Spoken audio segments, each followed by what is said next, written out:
Hello friends, welcome back to this channel learn to be smart. अब हम इस video में एक न्यू चैप्टर स्टार्ट करने वाले हैं क्लास 11th अकाउंट्स का, which is accounts from incomplete records, और जिसको हम सिंगल एंट्री भी बोलते हैं। तो ये होता क्या है, देखो अभी तक हम डबल एंट्री सिस्टम वाली बातें करते आए हैं, राइट, कि मतलब कि every transaction has two aspects. लेकिन ये है सिंगल एंट्री। इसमें सिंगल एंट्री में क्या होता है कि both the aspects of the transactions are not recorded. अब हर बिजनेस को तो अपने प्रॉफिट से मतलब होता है, उसको प्रॉफिट पता चलना चाहिए। तो लेकिन सिंगल एंट्री सिस्टम में हम प्रॉफिट कैसे पता कर पाएंगे, क्योंकि इसमें डबल बोथ द एस्पेक्ट से रिकॉर्ड हुए ही नहीं है। तो इसमें ट्रायल बैलेंस तो बना नहीं होगा। अब जब ट्रायल बैलेंस नहीं है तो हम ट्रेडिंग अकाउंट नहीं बना सकते, प्रॉफिट एंड लॉस अकाउंट नहीं बना सकते। तो इससे प्रॉफिट कैसे आइडेंटिफाई होगा?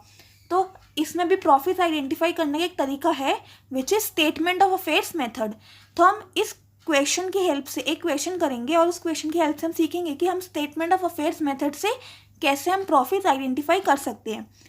तो देखो, स्टेटमेंट ऑफ अफेयर्स मेथड क्या कहता है, हमें स्टेटमेंट ऑफ अफेयर्स बनाना है। दो बनाने हैं, एक तो बिगनिंग ऑफ द ईयर का और एक एंड ऑफ द ईयर का। It's just like your balance sheet.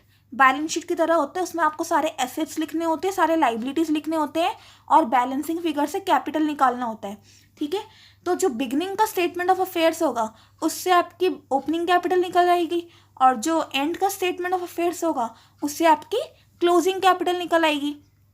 और आपको क्वेश्चन में गिवन होगा कि पूरे साल कुछ एडिशनल कैपिटल इंट्रोड्यूस हुई या फिर कुछ ड्राइंग्स हुए, तो उन सबको आपको एडजस्ट करके प्रॉफिट निकाल लोगे। हमने जब अकाउंटिंग इक्वेशन चैप्टर किया था तब हमने देखा था कि हम प्रॉफिट कैसे निकाल सकते हैं, क्लोजिंग कैपिटल और ओपनिंग कैपिटल से। तो ओपनिंग कैपिटल में हम एडिशनल कैपिटल ऐड करते हैं और उसमें से ड्राइंग्स माइनस कर देते हैं, प्रॉफिट ऐड करते हैं, लॉस माइनस करते हैं, तो हमारे पास आता है closing capital.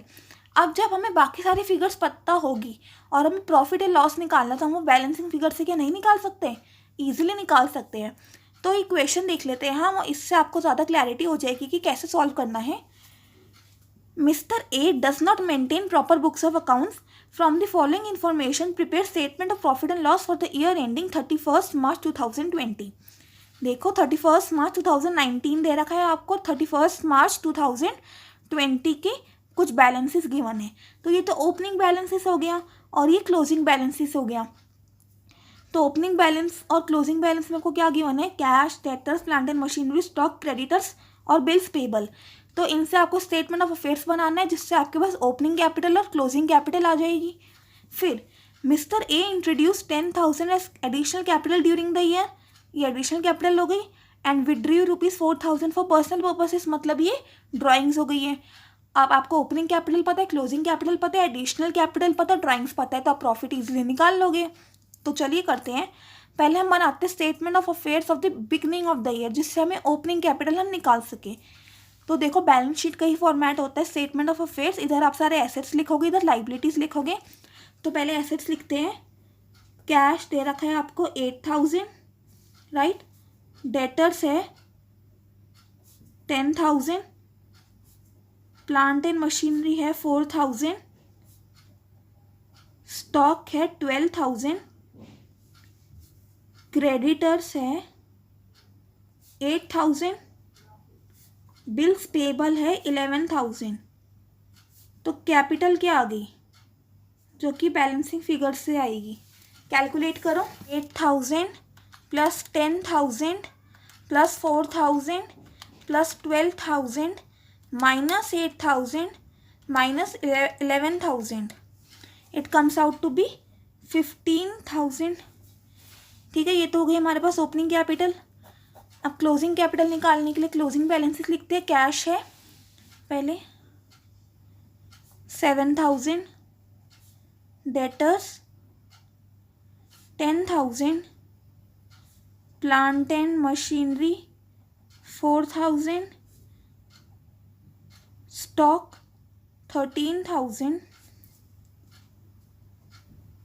Creditors 6,000 and bills payable is 11,000।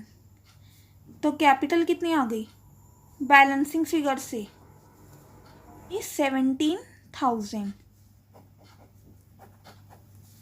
ठीक है, अब तो स्टेटमेंट ऑफ अफेयर्स बनाते हैं। स्टेटमेंट ऑफ अफेयर्स तो बना लिया, अब statement of profit and loss. तो हमें पता है क्लोजिंग कैपिटल, हम रिवर्स जा रहे हैं ना। क्लोजिंग कैपिटल, देखो पहले फॉर्मूला देख लो क्या होता है। ओपनिंग कैपिटल में हम ऐड करते हैं एडिशनल कैपिटल, में हम ऐड करते हैं प्रॉफिट, माइनस करते हैं ड्राइंग्स, माइनस करते हैं लॉस, फिर आता है हमारे पास क्लोजिंग कैपिटल। ये हमने पढ़ा था ना अकाउंटिंग इक्वेशन वाले चैप्टर में। तो अब हमारे पास क्लोजिंग कैपिटल पता है, ड्राइंग्स पता है, एडिशनल कैपिटल पता है, ओपनिंग कैपिटल पता है, तो प्रॉफिट आ जाएगा बैलेंसिंग फिगर से। तो पहले हमने लिख दिया क्लोजिंग कैपिटल, जो कितनी आई हमारे पास 17,000। अब ड्राइंग्स, जब ओपनिंग कैपिटल से हम क्लोजिंग कैपिटल में आ रहे थे ड्राइंग्स माइनस है, अब क्लोजिंग कैपिटल से हम रिवर्स जा रहे थे तो ड्राइंग्स को प्लस करना पड़ेगा। तो कर दो ऐड ड्राइंग्स, कितना गिवन है आपको ड्राइंग्स 4,000, तो ऐड कर देंगे हम 4,000। देन एडिशनल कैपिटल है प्लस, जब सीधे सीधे जा रहे तो अब एडिशनल कैपिटल है प्लस, रिवर्स आ रहे तो वो माइनस करना पड़ेगा। तो हम कर देंगे लेस एडिशनल कैपिटल, कितना 10,000 माइनस, और ओपनिंग कैपिटल भी लेस कर देंगे, लेस ओपनिंग कैपिटल कितना था 15,000, 15,000 माइनस हमारे पास क्या आ जाएगा ये प्रॉफिट। करो कितना आता है 17,000 प्लस 4,000 माइनस 10,000 माइनस 15,000, ये आ गया माइनस 4,000, जो कि प्रॉफिट नहीं हुआ, ये हो गया लॉस। ऑलराइट, अगर पॉजिटिव आंसर आता तो वो प्रॉफिट होता है, नेगेटिव आंसर आया तो ये हो गया हमारा लॉस। तो आई होप आपको अच्छे से समझ आ गया होगा कि सिंगल एंट्री का हमें क्वेश्चन कैसे सॉल्व करना है। आप अपनी बुक्स और क्वेश्चंस प्रैक्टिस कर सकते हैं। अब आई होप आपके सारे क्वेश्चन सॉल्व हो जाएंगे। तो अगर ये वीडियो आपको अच्छी लगी तो इस वीडियो को लाइक करना गाइस, चैनल सब्सक्राइब करना और अपने फ्रेंड्स के साथ भी इस वीडियो को शेयर कर देना, और मुझे कमेंट करके बताना भी आपको ये वीडियो कैसी लगी। अगर कुछ भी डाउट होता है तो आप कमेंट करके अपना क्वेरी पूछ सकते हैं। तो चलिए अब हम मिलेंगे नेक्स्ट वीडियो में, तब तक के लिए stay happy, keep learning, bye bye.